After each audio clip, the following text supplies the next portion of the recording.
My name is Paul Blackstock. I'm the chairman of the board of the People for People Foundation, which we founded in 2003, and since that time we've helped over 16,000 families. Today is September 12th. It's the groundbreaking of our Camp Salute project, and Camp Salute is a veteran preference low to moderate income housing project, and not only we provide housing, but we're also going to have complete veteran services here. I'm a veteran service officer and accredited claims agent, as is my wife and Charles Gallagher, and we will be able to provide just as many services here as any other location in the state.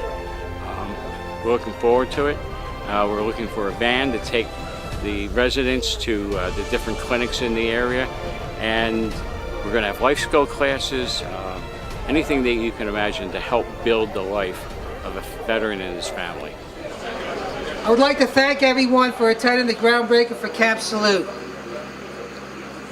It is hard to believe we started this project in 2015. We have certainly had our challenges, but we never lost sight of the purpose of this project. We owe it to our veterans and their families to ensure affordable housing. I would like to quote the former First Lady, Michelle Obama, who was an advocate for veteran housing.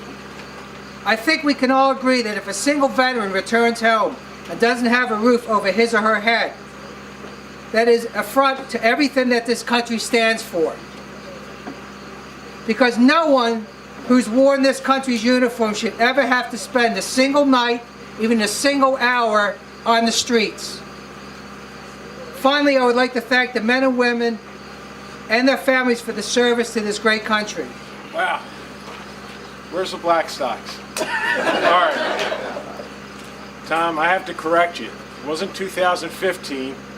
You guys are opposite ends too. That's what this project did to this family. But you know, I talked to Paul before I could say how many years. He said 7. It's been 7 years of hard work, and I want to personally thank the Blackstocks, because every time I saw them, the first thing I would ask them is, where are we? What's going on? And what do we need to do to get this project done? Because it's important. You know, our veterans have done so much for us. They've given us so much. It's not much to ask to make sure the veterans have a safe place to live, an affordable place to live. And I really want to start with congratulating the Blackstocks, because this was a project, a labor of love that they never let go of. And as you found out working with government doesn't move quick and it doesn't move easy. And a lot of people eventually give up and walk away, and they didn't. So I want to personally thank both of you and Paul, Bernadette, for your advocacy. You know, in the state senate, you have an opportunity to cross paths with an awful lot of people. You see people at their worst and sometimes at their best. But there's a certain cadre of citizens that are just paramount that we always have to look forward to, and they are the veterans of the United States. We are very proud in Gloucester County of our veterans, and we're proud for all the veterans across the entire state. But anytime you have a chance to extend a hand and say thank you, we always tell everyone, whether it's Memorial Day, the 4th of July, Labor Day, and Veterans Day, and the list goes on, thank a vet. And that's just what the community is doing today. There's been a lot of talk about the veterans, and I'd like to ask the veterans who are here, please stand up so we can all acknowledge you. Veterans.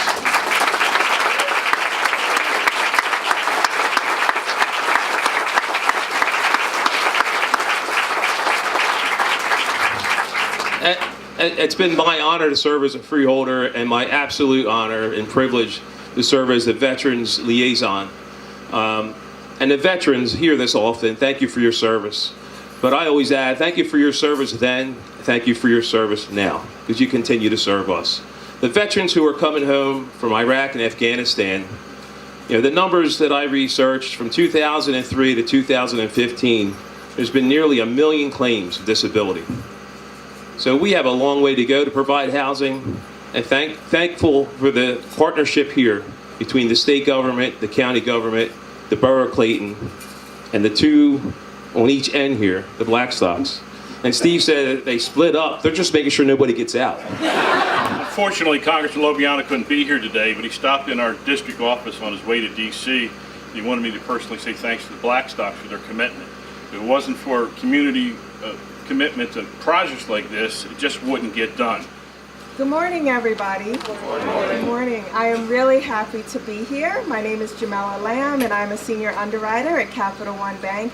And I had the great pleasure of working with this dedicated team to help finance this wonderful project, Camp Salute. On behalf of Capital One, I want to thank Redstone, who's our longstanding investment partner.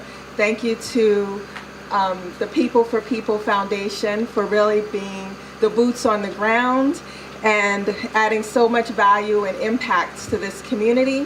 Thank you to Conifer, who Capital One has worked with.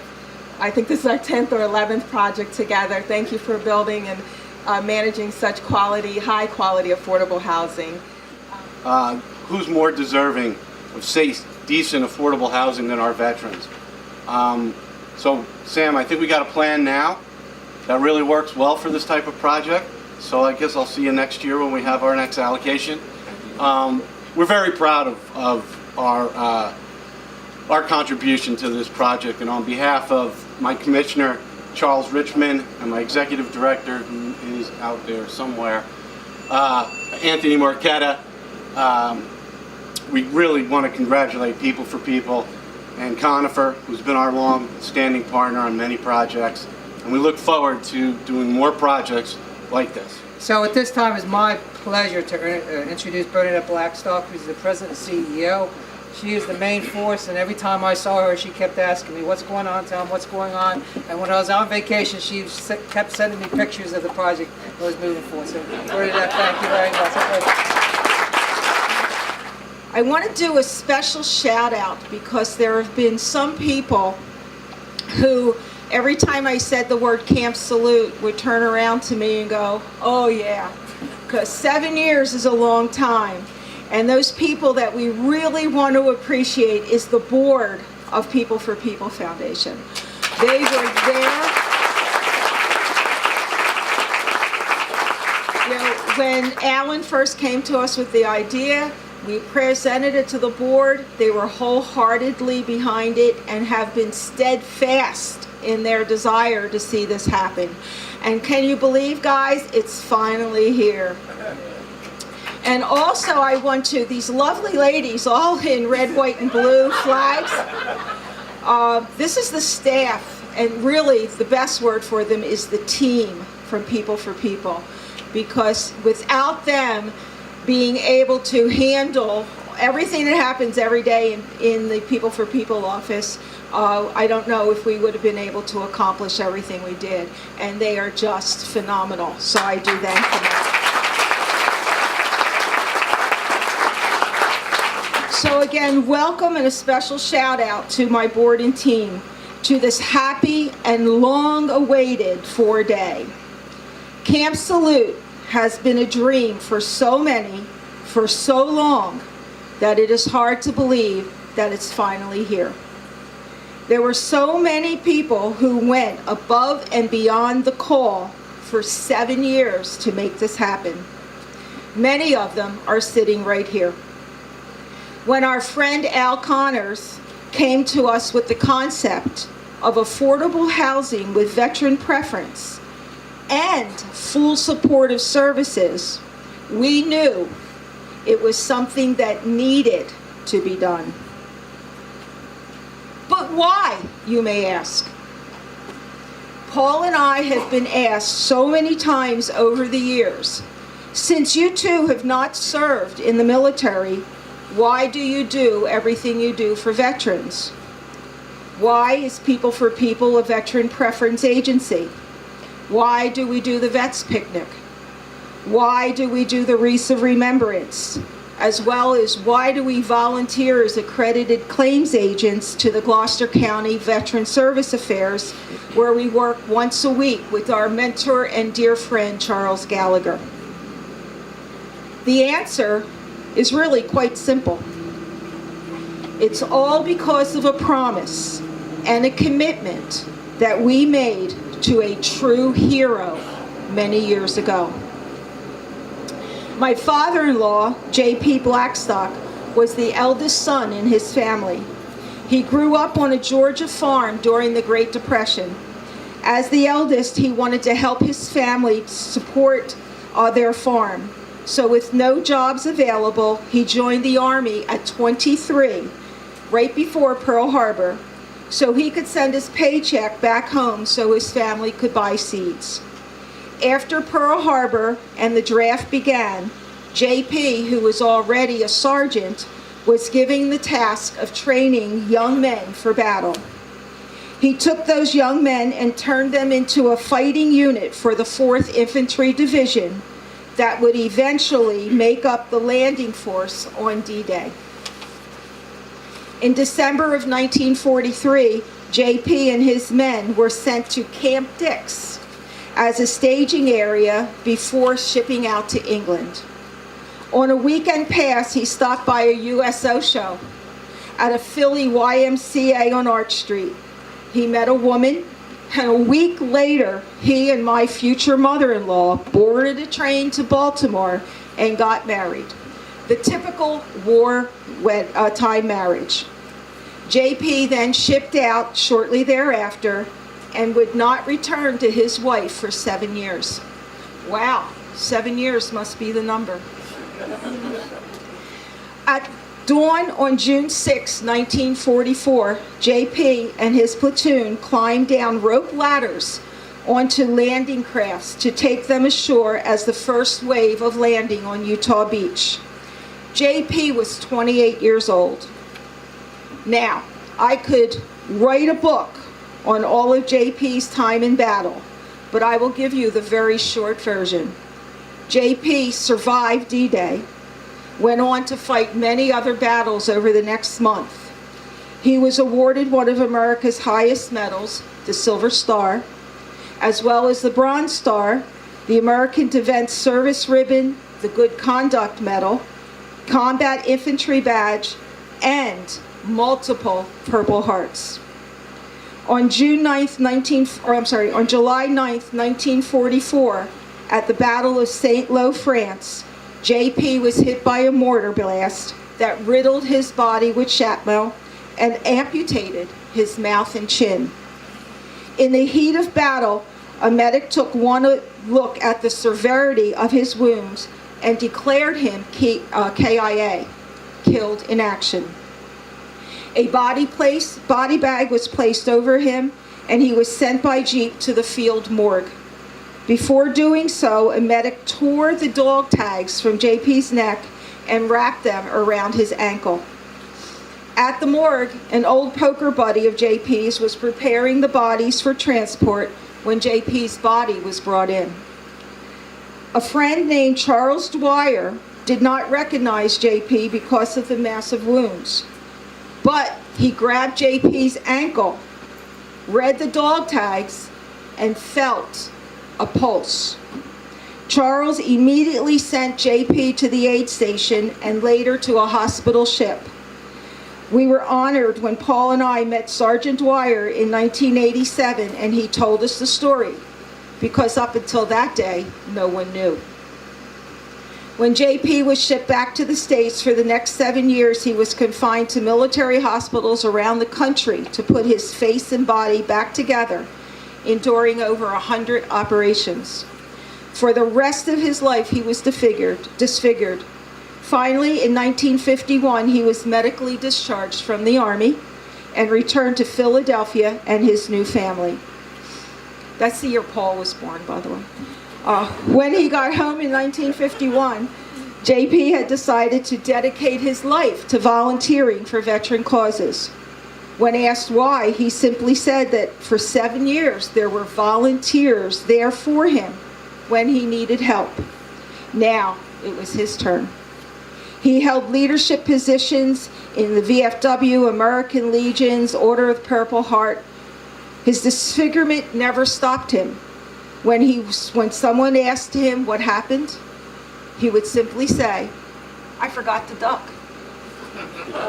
He volunteered tens of thousands of hours at the Navy Hospital and the Philadelphia VA Hospital as a veteran service rep and advocate. When the injured started to return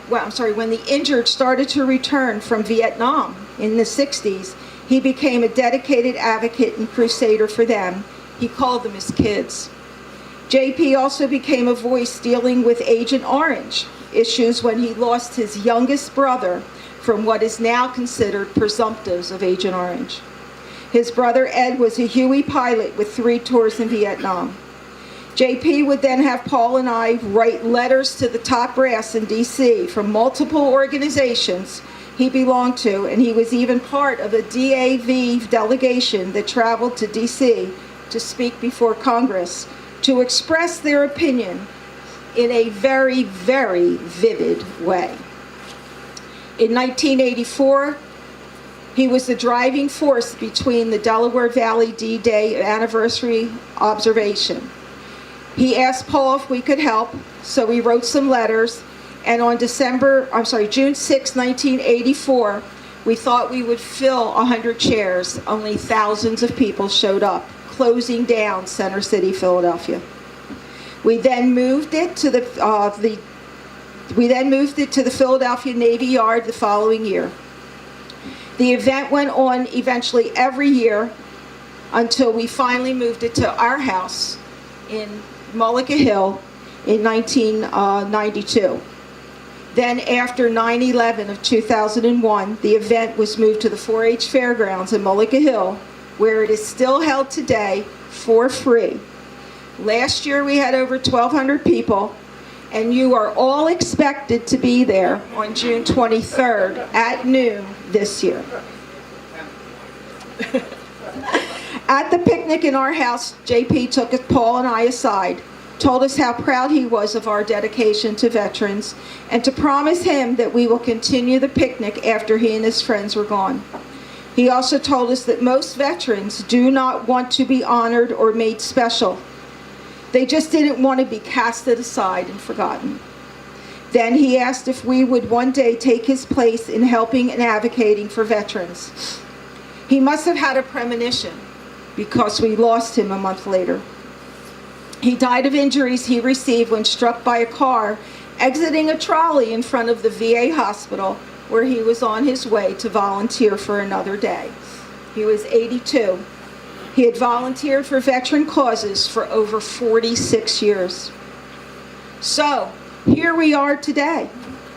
Camp Salute is the first of its kind community, combining permanent housing for low to moderate income families with a veteran preference, providing social services, life skill classes, an outlet and site for other veteran aid organizations to share, in-house experienced accredited claims agents that volunteer their time, volunteers to assist veterans find employment and learn about their educational benefits, and much, much more. All of these services will not only be available to our resident veterans, but for veterans all over South Jersey. We are doing all of this right here, and we're calling it the South Jersey Veteran Resource Center. Our People for People Foundation will also be housed here and still provide our multiple services to the entire community. JP, I think you'd approve. Today, we will break ground for this tribute to our veterans. We'll raise the American flag, the flag which will continue to fly over this site during construction, and then we will move the flag to its permanent home at the groundbreaking, at the ribbon cutting. Michael Jones is going to sing the national anthem for us. We'll experience the firing of rifles, and then Michael will bless us with a song, God Bless America. All of this so we can ensure our veterans and our families that we will never forget.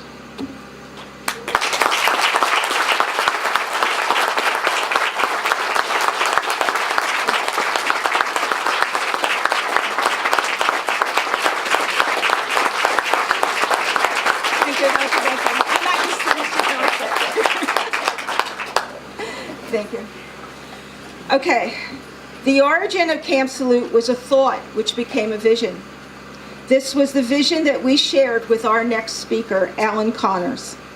Alan supported this vision with facts, feasibility, and research, which then became the concept and the model for Camp Salute. He is a lifelong resident of Gloucester County. Alan himself made 3 Vietnam deployments, and he is a son of a World War II veteran. Alan? Very special day for me on 2 counts. Camp Salute is coming to fruition, number 1, and that's owing to the tenacious efforts of Conifer, People for People, and our elected officials. Secondly, I get to wear my Vietnam veteran hat in public, and that day was too long coming. Some of you all know what I'm saying. The name Camp Salute warrants explanation. First, the military views a camp simply as shelter and lodging. It's where troops can congregate, seek respite, and bond. Many would consider this a community. Well, Camp Salute in every respect is a community of veterans. You know, in the coming days leading up to this event, you know, it was really surreal. We really did spend 7 years working on this, and one thing that kept coming to mind is first and foremost, it reminded me that I live in the best county there is. And by living in this county, in Gloucester County, I got to meet the Blackstocks. And that's probably 15 years ago. I think it was before you formed People for People. People for People was formed around 2002, I think. And I got to know Alan Connors back when he worked for Habitat. Just really great people, and through my career I wound up at Conifer, and not too long after that I remember, you know, talking with Alan and Bernadette and Paul, and they said, you know, we've got this vision for Camp Salute, and you know, I don't have any veterans actually in my immediate family, so you know, seeing it on the news, seeing what was going on after 9/11, it certainly hit home, but not quite that personal, but it was hitting home clearly for them, not only in their personal lives, but by starting People for People and reaching out to the veterans, even before People for People, but certainly through the organization. You know, there's some things that just kind of struck me as I was doing a little bit of research myself. There are an estimated 3.8 million disabled veterans, disabled by way of service. So that's not including those that became disabled out of service, but 3.8 million Americans that are living here that are disabled by way of service. So to think we'll be able to accommodate 19 of them, that's certainly a help in the right direction. And to have the preference for the other units is certainly important. Ready to count? Okay. Count to 3. 1, 2, 3.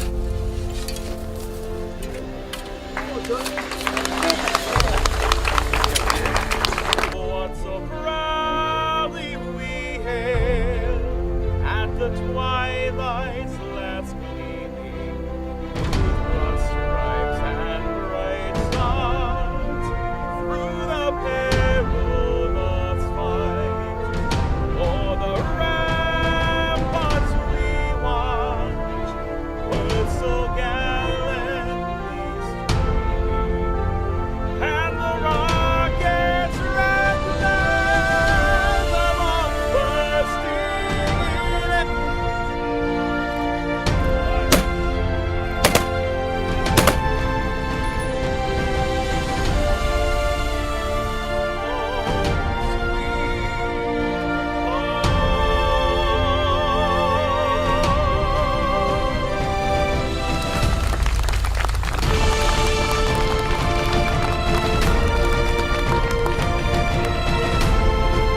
Good, man. It's always a pleasure. Speaking of your company. Oh, yeah, great. How you doing, sir? Little place called Clayton, man. Clayton, New Jersey. There we are.